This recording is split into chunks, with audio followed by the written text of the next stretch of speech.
सिया राम, जय जय सिया राम, जय सिया राम, जय जय सिया राम। लक्ष्मण जी माता से वन गमन की आज्ञा लेकर के और भगवान श्री राम के पास में आए और भगवान श्री राम, लक्ष्मण और सीता तीनों नृप मंदिर में, राजमहल में, राजा दशरथ जी जहाँ थे, माता कैकेयी जहाँ थी, उनसे आज्ञा लेने के लिए राजमहल में आए। बंदे राम सिय चरण सुहाए, चले संग नृप मंदिर आए। राम राम लक्ष्मण व सीता सहित चलकर जब राजमहल में आए, तब मंत्री सुमंत्र जी ने राम जी का आगमन कहकर महाराजा दशरथ जी को उठा करके बिठाया। राम आगमन सुनकर राजा धैर्य धारण करके बैठे। ये भूपति है जो पृथ्वी धैर्यवान है, अन्न धन उत्पन्न कर पृथ्वी माता सबका पालन पोषण करती है। इनके मन में बड़ा सोच हो रहा है, मेरे दोनों पुत्र और बहू 14 वर्ष तक बिना अन्न के रहेंगे। यह सोच करके व्याकुल हो गए। व्याकुलता से बोल नहीं सकते। दशरथ जी की टकटकी जैसी लग गई, बार बार हृदय से लगाते हैं। प्रभु श्री राम ने पिता श्री के चरणों में प्रणाम किया। सब चल कर आए कोप भवन के पास, अर्ध चेतन विह्वल होकर तड़प रहे थे राजा उदास। दशरथ जी महाराज तड़प रहे हैं राम को देख करके। उठना चाहा उठ सके नहीं, उठना चाहा उठ सके नहीं, और टूट गई पसलियां गिर गिर कर, आंखों से प्राण निकलते नहीं, रह गई पुतलियां गिर गिर कर। बार बार उठकर श्री राम से मिलना चाहते हैं, लेकिन उठ नहीं पा रहे हैं, इतने व्याकुल है। दशरथ जी ने कहा, सुमंत, वर एक का था दो सिधारे जाते हैं, क्यों नहीं निकलते दशरथ प्राण, जब प्राण प्यारे जाते हैं। वरदान तो मैंने श्री राम का ही 14 वर्ष वनवास का दिया था कैकेयी को, लेकिन साथ में लक्ष्मण और सीता भी है। सुमंत, जान की जान से प्यारी है, अरे लक्ष्मण मणि लक्ष्य समान मुझे, जब तीनों ही वन को जाते हैं, तो ये राजमहल शमशान मुझे। राम ने प्रणाम किया और प्रसन्न होकर के कहा, पिताश्री, पितुआशीष आय सुमुहि दीजे, हर्ष समय विस्मौकत कीजय, तात किए प्रिय प्रेम प्रमादु, जसु जग जाय होई अपवादु। मुझे आशीर्वाद दे, हर्ष के समय आपको शोक नहीं करना चाहिए। पिताश्री, प्रिय के प्रेम वश प्रमाद करने से जगत में यश जाता रहता है और निंदा होती है।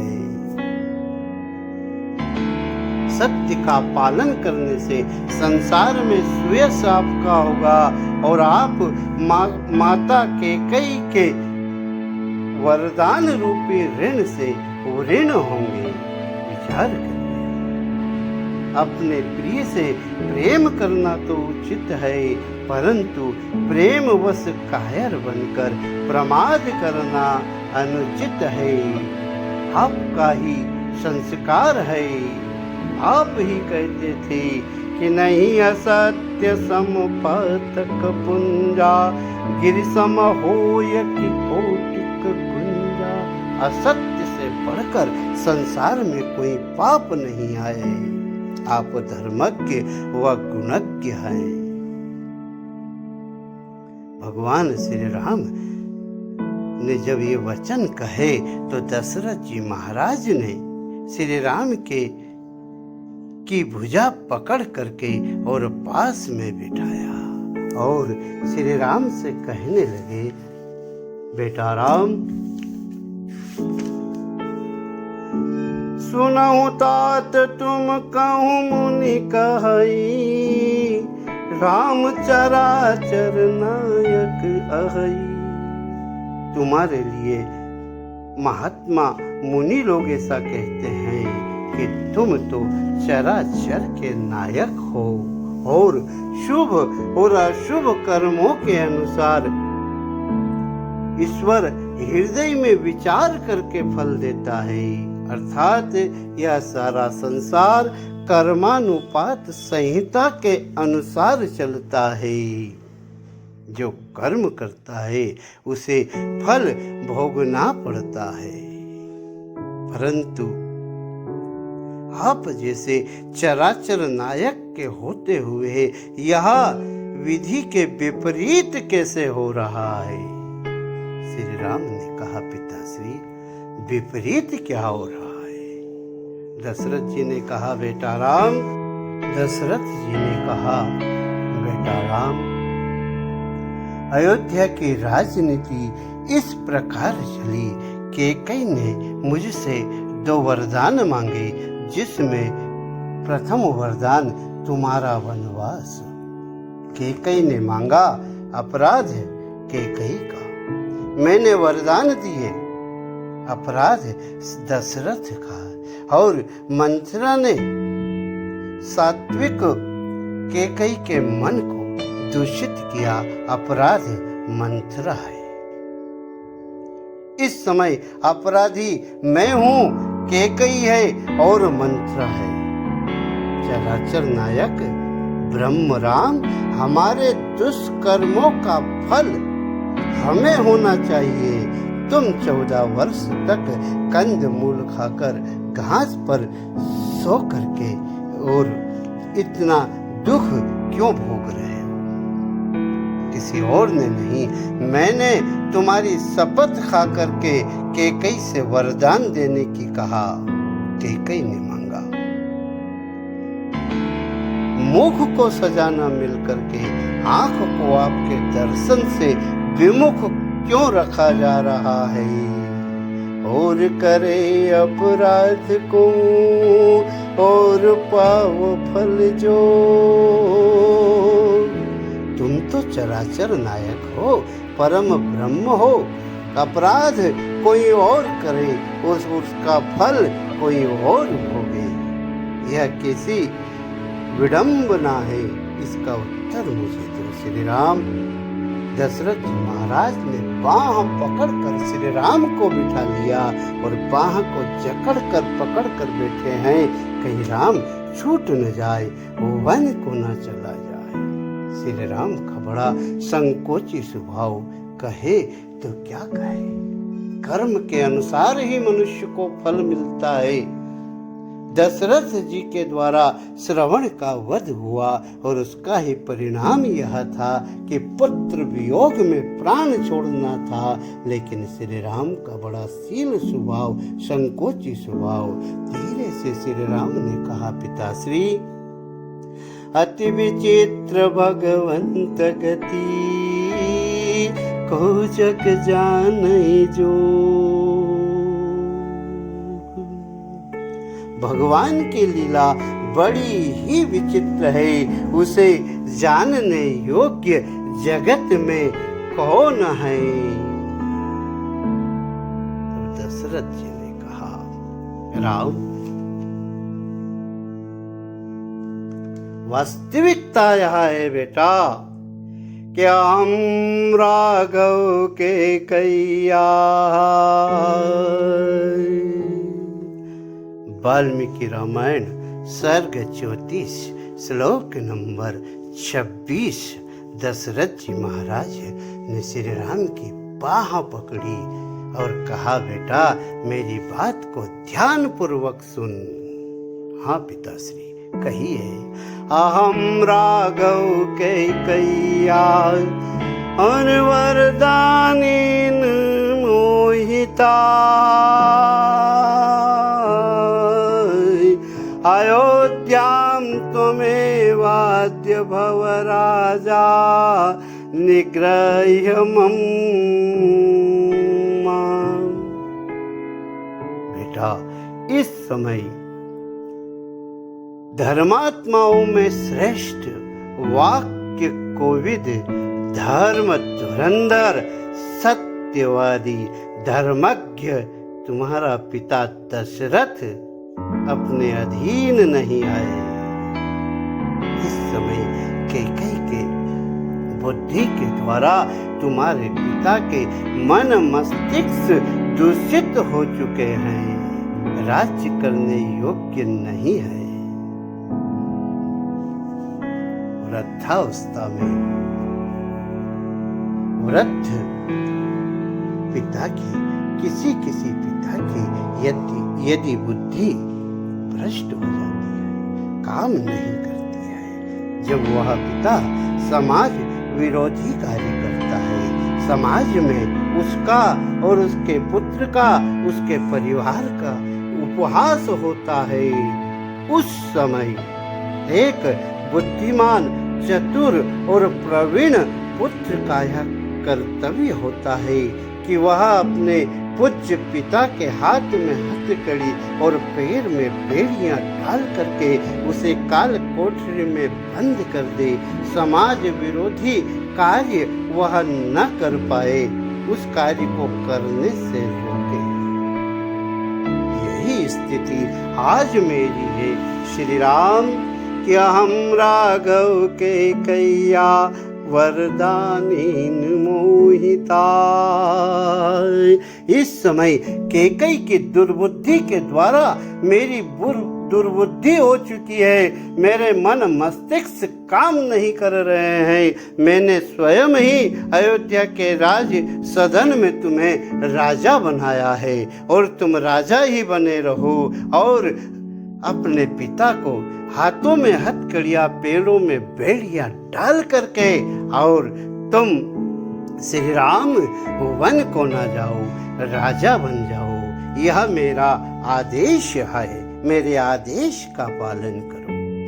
श्री राम ने कहा, पिताश्री यही दिन देखने के लिए आपने मुझे बड़ा किया, मेरा पालन पोषण किया, मुझे संस्कार दिया, मुझे दुलार दिया, मेरा विवाह किया कि बड़ा होकर के मेरा बेटा राम मेरे हाथों में हथकड़ी और पैरों में बेड़ियां डालेगा। पिताश्री, पिता के हाथों में हथकड़ी और पैरों में बेड़ी कंस डाल सकता है, रावण डाल सकता है, राम से यह कार्य नहीं होगा। मैं 14 वर्षों तक वन को चला जाऊंगा। श्री राम के जवाब को सुनकर के चक्रवर्ती सम्राट उदास हो गए। श्री राम की ओर से निराश होने पर सीता की ओर दीन भाव से चक्रवर्ती सम्राट ने देखा, प्यारी दुलारी आज्ञाकारी पुत्र वधू से वन के दुख और मायके के सुख विस्तार पूर्वक दशरथ जी महाराज ने कहा, बेटी पितुग्राह कबहु कबहु ससुरारी, रहे जहाँ रुचि होई तुम्हारी। जहाँ जितने दिन तक तुम्हारा मन हो पिता के गृह जनकपुर में रहना, और तुम्हारा मन हो तब अवधपुर में रहना। 14 वर्ष के लिए वन न जाओ, वन बड़ा कष्टदायक है बेटी। भगवती सीता ने दशरथ जी की बातें सुनी, लेकिन दशरथ जी की बातें उनके मन में इसलिए नहीं उतर पाई क्योंकि मन उनका था ही नहीं। सीता का मन कहाँ था? सियमन राम चरणी अनुराग, अवध साहस सम फन प्रिय लागे। सीता का मन तो प्रभु के चरणों में लग चुका था। जो सयानी वृद्धा विदुषी महिलाओं को अच्छा लगा, उन्होंने भी वह शिक्षा दी, लेकिन सीता जी ने खंडन मंडन करके उन्हें उदास नहीं किया। जब दशरथ जी ने राम से कहा, राम ने जवाब नहीं दिया। दशरथ जी महाराज के कहने पर राम चुप, सीता चुप। तब कैकेयी को बड़ी चिंता हुई, कहीं ऐसा न हो इनकी बात मानकर राम अयोध्या में ही रह जाए। बातें हो पिता पुत्र में या कैकेयी नहीं चाहती थी, पर कर क्या सकती थी, मन में ही कराहती थी। क्यों? क्योंकि महलों में पुरजन की भीड़ उपस्थित थी। गुरुदेव वशिष्ठ मंत्री व ब्राह्मण मंडली सुशोभित थी। इसलिए तुरंत कैकेयी ने मुनिपट भूषण भाजनियानी, आगे धरी बोली मृदुबानी। मुनियों के वस्त्र, आभूषण, माला, मेखला और बर्तन, कमंडल आदि लाकर के श्री रामचंद्र जी के आगे रख दिए और कोमल वाणी से कहने लगी, राम हरि न पहि प्राण प्रिय, तुम रघुवीरा, शील स्नेह न छाड़ी ही वीरा। राजा को तुम प्राणों के समान प्रिय हो राम। प्रेमवश दुर्बल हृदय के राजा शील और स्नेह को नहीं छोड़ेंगे। पुण्य, सुंदर यश और परलोक चाहे उनका नष्ट हो जाए, पर तुम्हें वन जाने को नहीं कहेंगे राम। ऐसा विचार कर जो तुम्हें अच्छा लगे वही करो। माता की सीख सुनकर रामचंद्र जी प्रसन्न हो गए। बड़ा रामचंद्र जी को सुख हुआ। रामचंद्र जी ने क्या किया? अरे राम तुरत मुनि वेश बनाई हो, राम तुरत मुनि वेश बनाई, चले जनक जननी सिरुनाई। तुरंत श्री रामचंद्र जी ने वलकल वस्त्र पहनकर मुनि का वेश बनाने लगे। दशरथ जी हाथ पकड़कर बैठे हुए थे। वलकल वस्त्र जैसे ही आए और श्री रामचंद्र जी को मौका मिल गया, दशरथ जी के हाथ से कुछ हाथ ढीला हुआ और मुनिवेश बनाने लगे। मूर्छित अवस्था में ही पिताश्री है और पिताश्री से आज्ञा मांगकर वन को चलने की तैयारी करने लगे। दशरथ जी ने कहा, बार बार चुम्बन किया, बार बार किया प्यार, सौंदर्य सुधा है राम की, हुए राहु बलिहार। बार बार मुख को देख रहे हैं। श्री राम की मुख सौंदर्य सुधा का पान दशरथ जी महाराज कर रहे हैं और कहा, बेटा राम, अरे मेरे समान कठोर हृदय पिता तीनों लोकों में नहीं होगा, और तेरे जैसा आज्ञाकारी पुत्र कहीं नहीं होगा। श्री रामचंद्र जी ने वन के साज समाज कर वन जाने की तैयारी की। राजमहल के लोग दुखी, किंतु बाहर के लोगों को देखा तो वो तो मानो दावा अग्नि में जल रहे हो। अयोध्या रूपी वन में केकई किरातिन ने आग लगा दी है।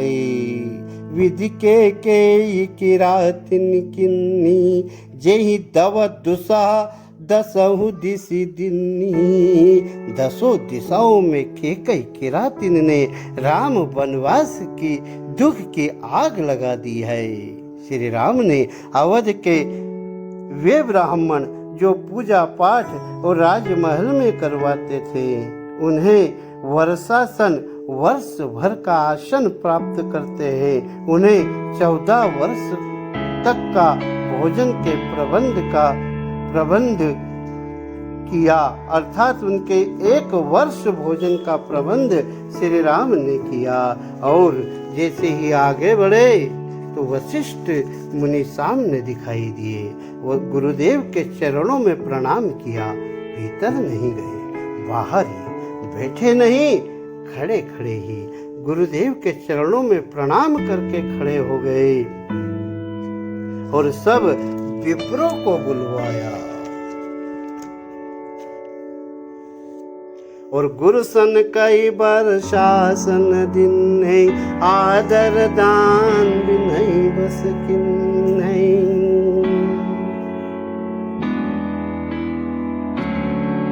पिता के श्री के पास जाने के पूर्व श्री राम ने अपना सब धन तपस्वी ब्राह्मणों को दे दिया।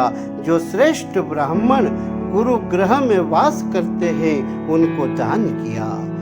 ऋषिवर अगस्त्य व कौशिक महात्मा की श्री राम ने रत्नों से पूजा करके 1000 गायें दान में दी। इसके पश्चात चित्ररथ वृद्ध सारथी को धन व रथ आदि देकर अपने प्रत्येक भृत्य को जीवन निर्वाह करने योग्य धन दिया।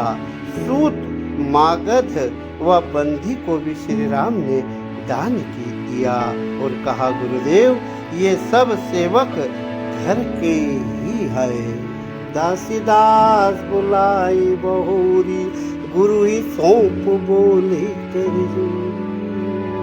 गुरु को सौंप कर श्री रामचंद्र जी ने कहा, गुरुदेव एक निवेदन है, विशेष ध्यान रखने की बात यह है कि सबके सार संभार गोसाई, करब जनक जननी की नाई।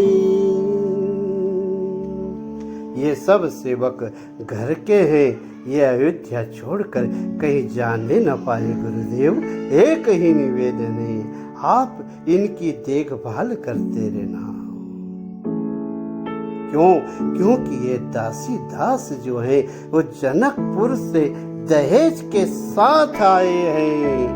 दासी दास दिए बहु तेरे, सुचित सेवक जो प्रिय केरे। जो सीता को प्रिय थे वह दासी और दास है, और मैं 14 वर्ष तक वन में रहूंगा। और गुरुदेव कुछ दासी दास मेरी माता कौशल्या के नहर के हैं। पिताजी वृद्ध है, राजकाज आपके ही हाथ में रहेगा। आपका अनुशासन होने से विमाता की कई इन्हें तकलीफ नहीं देगी। इस बात का विशेष ध्यान रखना। राम जी सेवक और सेवकिनी का संभाल माता पिता के समान करते थे। श्री राम का यह सिद्धांत है कि करऊं सदा दिन की रखवारी, जिमि बालक राखई महतारी। गुरुदेव, इनका विशेष ध्यान रखना। गुरु जी से देखभाल करने की दशरथ जी महाराज से नहीं कहा, कारण गुरुदेव तो त्रिकालज्ञ हैं। वे जानते हैं कि राम वियोग होगा और राजा की मृत्यु होगी, लेकिन अवधवासी से कहते हैं, सोई सब भांति मोर हितकारी, जहि ते रहई भुआल सुखारी। तुम अवध में रहो, मेरे माता पिता की तुम देखभाल करना। लेकिन लोग कहाँ मानने वाले थे, सब श्री राम के साथ चल दिए। श्री राम ने गणपति, दुर्गा और शंकर भगवान को मना करके चले। राम चलत अति भयउ विषादु, सुनि न जाय पुरारत नादु। जब श्री राम तपस्वी वेश बना करके चले तो अवधवासी उच्च स्वर से रोने लगे, लाज को छोड़ करके रोने लगे। दशरथ ने कहा, राम चले बन प्राण न जाही, केहि सुख लागी रहत तनु माही। राम जा रहे हैं सुमंत, मेरे प्राण क्यों नहीं जा रहे हैं? बेटा राम, तुम सत्यवादी हो तो तुम्हारा पिता भी सत्यवादी है। तू घर का प्यार छोड़ता है, अरे मैं तन का प्यार छोड़ दूंगा। तू छोड़ रहा है अवधपुरी, मैं ये संसार छोड़ दूंगा। वे राज आभरण राजवसन तत्काल उतरने लगे वहाँ। कौपीन खड़ा मृगशाला, अरवल कल वस्त्र सजने लगे वहाँ। राजसी आभरण उतार दिए और कौपीन खड़ा मृगशाला ग्रहण की। उस दृश्य को जब सूर्य देव ने देखा तो सूर्य देव भी बादल में छुप गए, इतना करुण दृश्य था। छुप गया दिवाकर करुणा रस छाया, उस समय घट बनकर। अरे जिस समय बिखरे दोनों कंधों पर, काले बाल जटा बनकर। जब श्री राम ने अपनी जटा बनाई तब सूर्य देव भी उसे देख नहीं पाए। सीता ने जोगिन की साड़ी जिस समय उठाई हाथों में, और पुरजन परिजन कांप उठे, चिल्लाए तोता में ना पिंजरे में। गोस्वामी तुलसीदास जी भी इस दुख से दुखी हो गए। राम वनवास को देख नहीं पाए। संध्या का लाल रंग था उस सरोजनी सुकुमारी पर। कोशिश की पर पानी न गई वह साड़ी राज दुलारी पर। सीता ने जब वनवास का वेश बनाया और वलकल वस्त्र की साड़ी पहनने की कोशिश की, लेकिन अभ्यास नहीं राजकुमारी को। तब श्री राम ने संकेत में बतलाया कि इस तरह से पहनो, यूं पहनो संकेत से लगे बताने राम। तभी शोक सिंधु में डूब गया वह धाम। जैसे ही श्री राम ने इशारा किया, सारा समाज शोक समुद्र में डूब गया। वशिष्ठ जी ने कहा, बेटी सीता, राम को वनवास मांगा है कि कहीं ने, तुम्हें नहीं। बेटी सीता, तुम तो राजसी आभरण से ही राजसी वस्त्र पहनकर ही वन में जाओ, क्योंकि जोगिया वस्त्र में तुम्हें यहाँ आंखें देख नहीं पाएगी, और खुली अगर तो फिर खुली ही रह जाएगी। सीता ने कहा, गुरुदेव, यदि पति तपस्वी है तो मैं तो पहले ही तपस्विन हूँ। यह आपका ही तो सूत्र है। रजनी है साथ चंद्रमा के, दिन करके साथ सदा दिन है। यदि स्वामी तपस्वी बने तो दासी पहले तपस्विन है। राम लक्ष्मण सीता तीनों वन को जब चले हैं, जोर जोर से अवधवासी रुदन कर रहे हैं और कह रहे हैं, क्या ठानी मन में राम सिया भेज दिए वन में।